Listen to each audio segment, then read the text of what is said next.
If you are building single-page apps, you might be using a JavaScript framework to do so. One of the most popular frameworks is Vue. Vue is popular for being pretty lightweight, using components like most other JavaScript frameworks, and having a vibrant, active community and ecosystem of developers and tooling. In this video, we will build a sample application and make sure it is discoverable via search, so your users and people looking for your app are able to find it.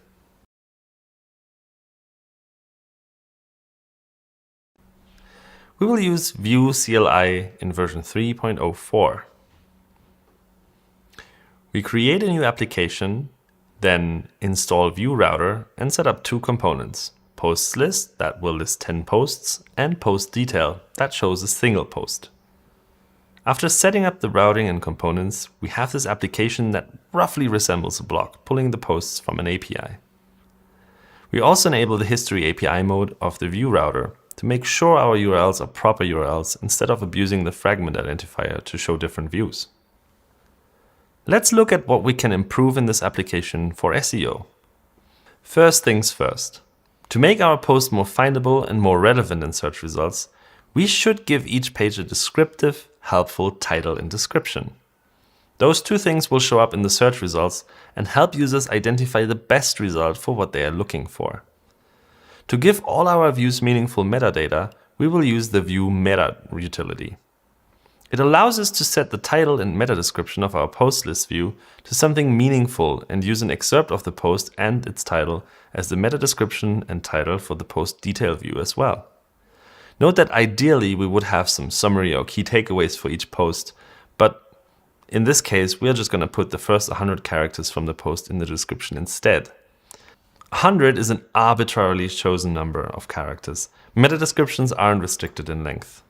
When we put this into the mobile-friendly test, we see our meta description and title show up in the code, and that means we will see them in the search results as well.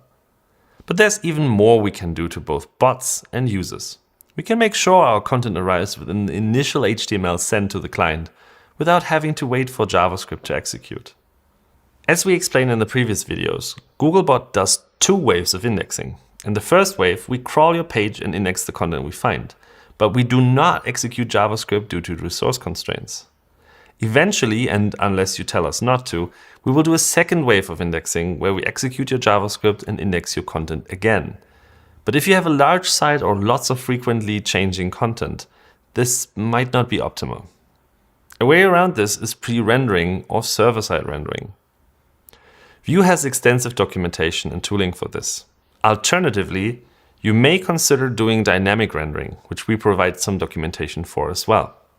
I also recommend watching the other videos from this series for more SEO tips and tricks for single-page apps in JavaScript. Also, in the next episode, we will be discussing dynamic rendering, so stay tuned and subscribe to the channel.